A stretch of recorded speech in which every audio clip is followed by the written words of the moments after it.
Hello YouTube, this is Frank, and this is Tuesday, April the 14th, 2020, and this is my 17th video and my 11th topical video.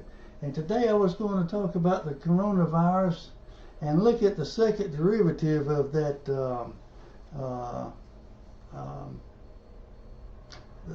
cumulative death curve.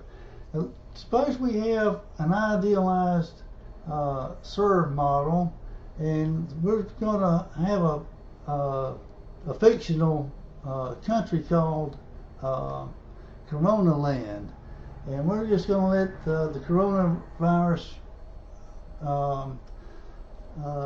spread in Coronaland. Now, the cumulative deaths you can think of as like the odometer in your car, and the deaths per day will be kind of like the speedometer in your car that give deaths per day or miles per hour. And then the rate of change in deaths per day is you can think of as acceleration. So in Coronaland, well, I'm going to say we have 1 million people in Coronaland, and I'm going to look at just groups of 100,000. So there's 10 of these groups in Coronaland, and 10 times 100,000 is 1 million. Now, in the SERV model, I've got 5 different parameters: the infection rate, the interaction rate, and then the outcomes: mild, severe, and death. Now, I am going to hold the infection rate constant. The mild, severe, and death parameters are going to be constant, and the only thing I'll change is the interaction rate, the rate that the people in Coronaland interact. So let's go over here to my screen. And here's my Raspberry Pi. It's been going the whole time. And let's just see what we have for the oops, I messed a button here. For yesterday, the CDC shows 21,000 deaths, 554,000 cases, and that's yeah, I was kind of beginning to freak out there for a while. I guess anybody would. Let's see. Now, if you want to find out more information about the coronavirus, just go over here to the CDC website. Down here, go down here about 3/4 of the way.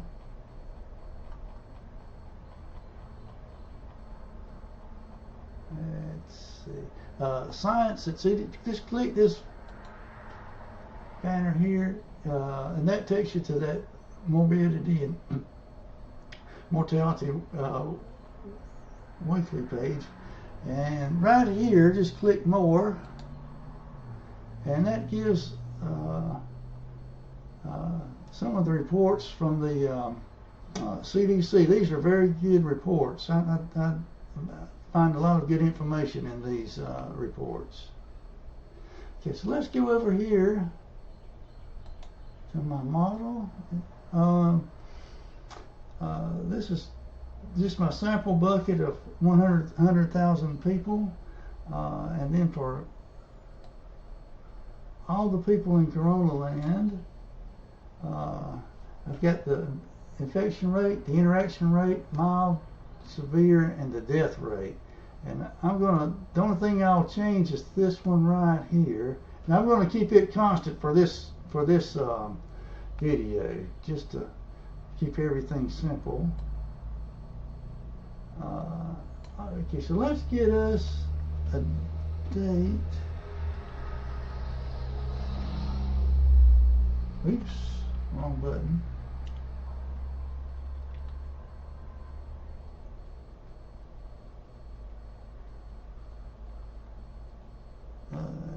Okay, let's copy and go back up here to the top. Here we have a few columns. Okay, let's paste here. Let's paste here. And we need one more over here. Now, I'm going to be looking at the deaths, the cumulative deaths.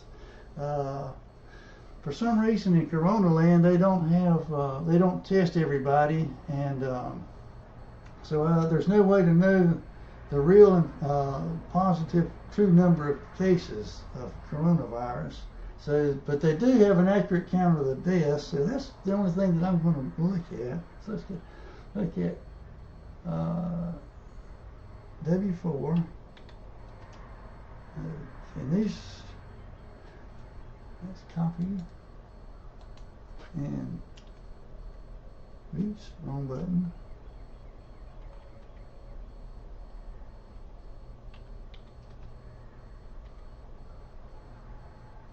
Copy.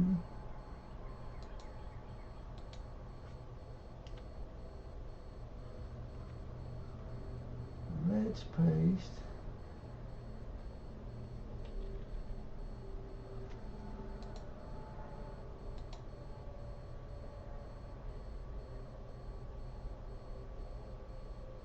Yes. Okay, so this is the cumulative deaths in Coronaland. Let's go back up here to the top and let's plot that. Oops, wrong button.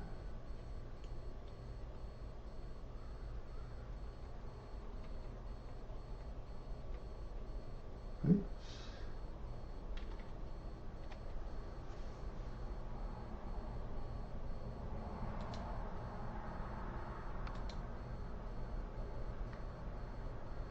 As a scatter plot.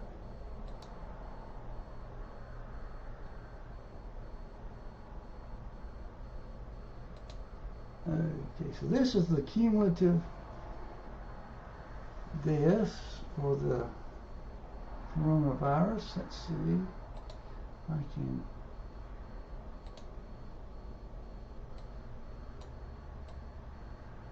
move this one over just a little bit. Maybe scrunch it down a little bit. Okay, so let's go back. Oops, wrong button.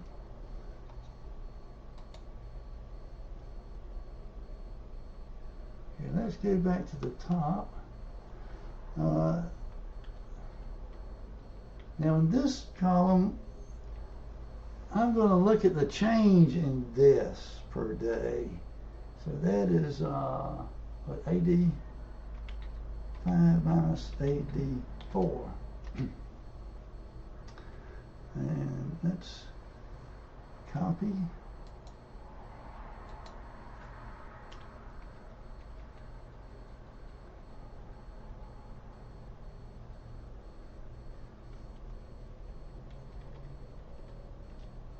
And paste.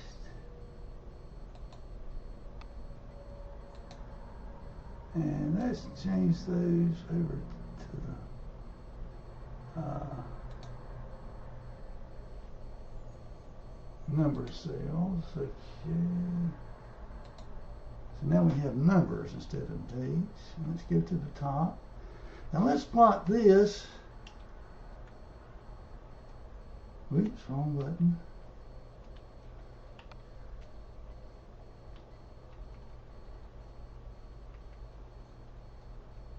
Oops.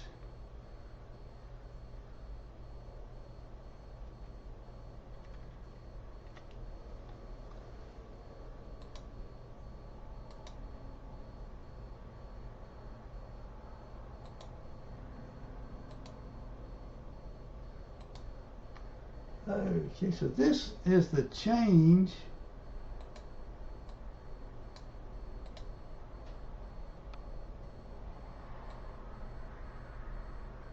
see if I can move this under here, kind of like that.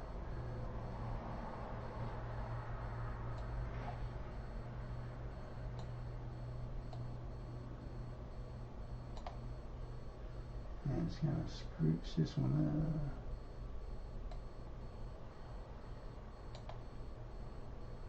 up. Okay, now this is the rate of change.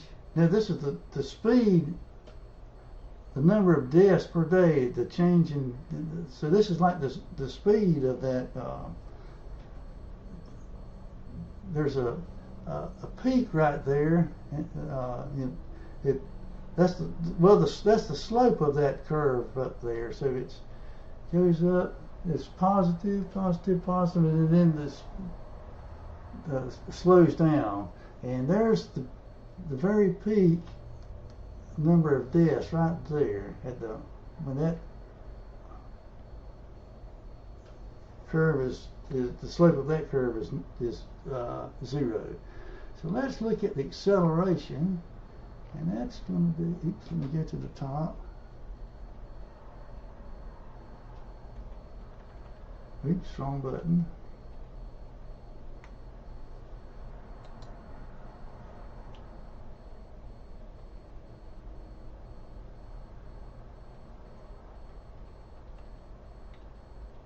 And let's look at the rate of change. So that's going to be the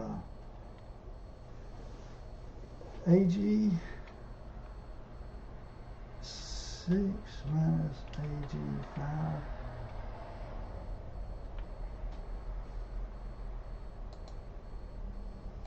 Copy.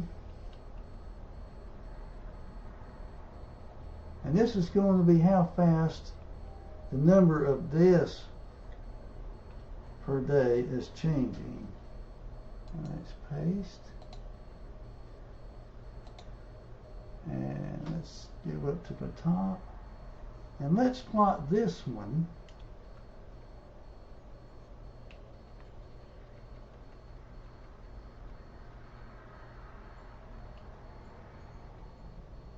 Oops.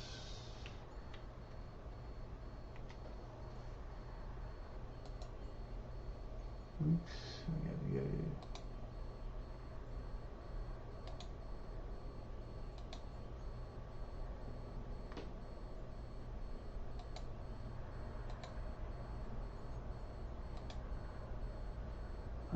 Okay, so let's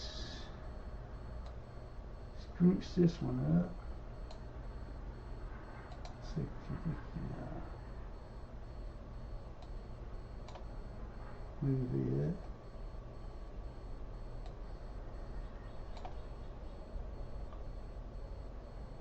And this, oops, just a little too much. And this graph is showing, I can move over just a hair. That's how fast the change in deaths are changing. So it's speeding up, and it's still speeding up, but at a slower rate. And then right here where it crosses 0, that's where this line is 0. There's no change in the rate of change. So that's the linear portion of that. And then the rate of change is negative, so it's slowing down. It's still positive. You're still adding deaths per day, but it's at a slower and slower rate.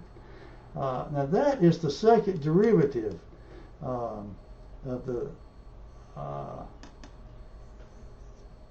number of deaths. Now that is what these two graphs right here are what I'm going to be looking at in the next videos. But that's the background of the second derivative of the coronavirus, the SIR model.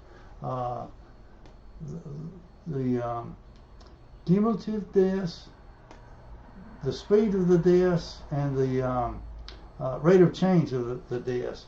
Now in calculus, whenever the second derivative is positive, that's a concave up.